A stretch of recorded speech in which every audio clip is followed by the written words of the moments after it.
Mastering communication skills, ये चौथा part है। संप्रेषण कौशल में मास्टर होना, ये चौथा पार्ट है। इंटरपर्सनल कम्युनिकेशन का मतलब होता है पारस्परिक संप्रेषण। आपस में जो हम लोग बातचीत करते हैं उसी को कहा जाता है interpersonal communication. Interpersonal communication skills are direct and interactive.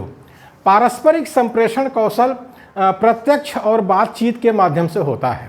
जो हम बातचीत करते हैं, आमने सामने जो बातचीत करते हैं, तो इसी को कहा गया है कि interpersonal communication skills are direct and interactive. प्रत्यक्ष है, इंटरैक्टिव है, यानी बातचीत के माध्यम से है। Effective communication calls for insight into human behaviour. प्रभावकारी संप्रेषण के मानवीय व्यवहार में व्यवहारिकता जरूरी है। केवल सैद्धांतिक बातचीत नहीं होनी चाहिए, कुछ व्यवहार की बातचीत भी होनी चाहिए, यानी इनसाइट। व्यवहारिकता माने इनसाइट, व्यवहारिकता जरूरी है, केवल सैद्धांतिक पक्ष नहीं होना चाहिए। How people are likely to react under different situations. लोग अलग अलग हालातों में कैसी प्रतिक्रिया करते हैं। जब हालात बदल जाते हैं, सिचुएशन बदल जाती है, तो लोगों की प्रतिक्रिया भी बदल जाती है।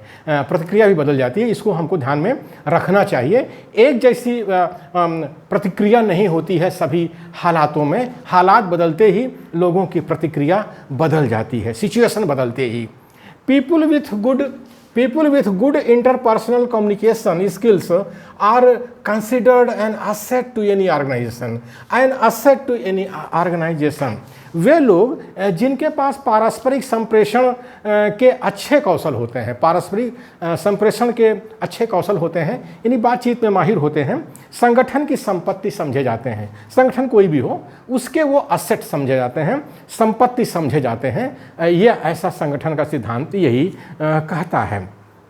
कहता है। This calls for sincerity in approach and bringing in transparency in communication.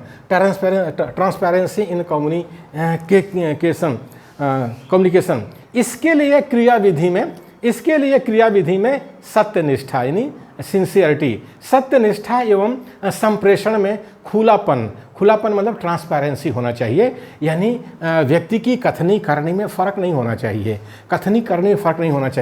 उसको लोकतांत्रिक ढंग से बातचीत करना चाहिए, पारिवारिक ढंग से बातचीत करना चाहिए, संप्रेषण करना चाहिए। सुप्रीमोगिरी नहीं होनी चाहिए, तानाशाही नहीं होनी चाहिए।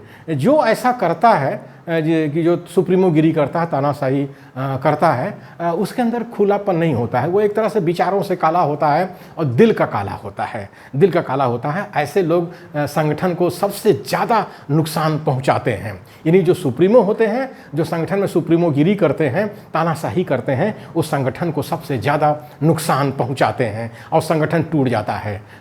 तो ये कहा गया है कि इसके लिए क्रियाविधि में सत्यनिष्ठा, सिंसियरिटी एवं संप्रेषण में खुलापन होना चाहिए। Develop a positive attitude. सकारात्मक सोच विकसित करनी चाहिए। इसके लिए मतलब ये जो इंटरपर्सनल कम्युनिकेशन को सफल बनाने के लिए सकारात्मक सोच विकसित करना चाहिए।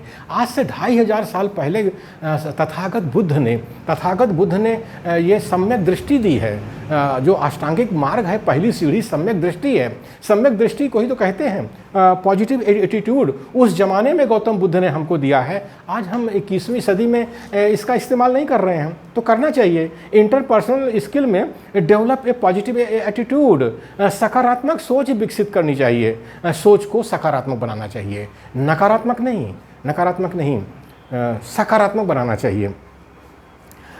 Ability, bad feelings should not hinder communication. बुरे एहसास के कारण बुरे एहसास के कारण संप्रेषण में बाधा नहीं आनी चाहिए। कभी कभी बातचीत में लोग कुछ कह देते हैं, गाली गलौज भी कर देते हैं, बुरा भला भी कह देते हैं, मजाक बुरा भला भी कह देते हैं, व्यंग भी कस देते हैं, तो इसको बुरा नहीं मानना चाहिए। बुरा मान करके कम्युनिकेशन, अगर बुरा मानोगे तो कम्युनिकेशन बंद हो जाएगा। तो कम्युनिकेशन बंद नहीं होना चाहिए, इसलिए एहसास भले ही बुरा हो लेकिन कम्युनिकेशन बंद नहीं होना चाहिए, संप्रेषण बंद नहीं होना चाहिए, क्योंकि संप्रेषण बंद होने से सांगठनिक प्रक्रिया रुक जाती है, संगठन आगे नहीं बढ़ता है, संगठन आगे नहीं बढ़ता है। यूज लॉजिक टू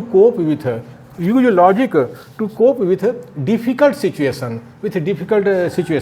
कठिन हालातों में तर्क का उपयोग करना चाहिए। ज़िंदगी में बहुत से ऐसे अवसर आते हैं जब हालात बड़े कठिन होते हैं, ऐसे अवसर पर केवल लॉजिक का इस्तेमाल करना चाहिए, तर्क का इस्तेमाल करना चाहिए और कुछ नहीं करना चाहिए।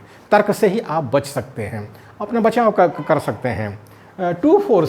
To forces logic and emotion are at work throughout our lifes. दो शक्तियाँ तर्क और संवेग हैं, एक लॉजिक है, एक इमोशन है। तर्क और संवेग हैं जो आजीवन हमारी ज़िंदगी पर प्रभाव डालती रहती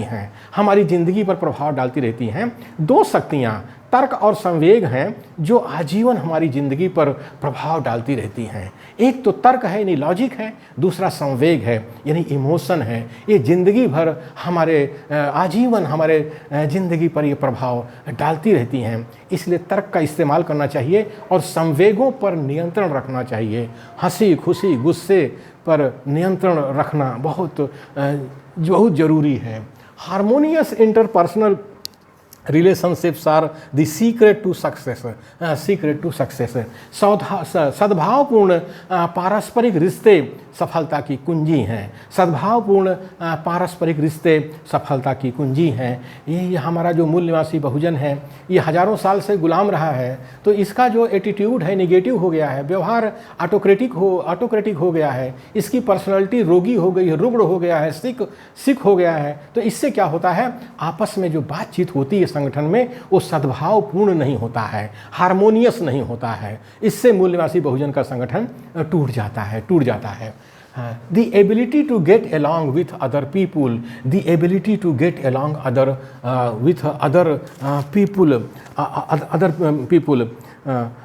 इसके लिए दूसरे लोगों के साथ काम करने एवं रहने की योग्यता ये विकसित करनी चाहिए। तो इसी को सॉफ्ट स्किल कहा गया है। सॉफ्ट स्किल कहा गया है। तो सॉफ्ट स्किल का दो हिस्सा है। एक हिस्सा ये है कि आप जो है किसी टीम का हिस्सा बन सकने की योग्यता रखिए। टोली कोई हो, कोई भी टीम हो, उसका हिस्सा बनने की कोशिश करिए, योग्यता हासिल करिए। क्योंकि टीम में हर लोग एक जैसे नहीं होंगे, अलग अलग बैकग्राउंड से आए हुए होंगे, अलग अलग परिवारों से आए हुए होंगे, अलग अलग उनकी सोच होगी। उनके बीच में उस टीम में रहना ये बहुत बड़ी बात है। टीम में रहकर काम करना ये बहुत बड़ी बात है। ये पहली बात है सॉफ्ट स्किल के लिए। और दूसरी बात जो सॉफ्ट स्किल में आती है, जब भी मौका मिले उस टीम को लीड करना चाहिए, यानी नेतृत्व प्रदान करना चाहिए। तो इसी को कहा गया है the ability to get along with other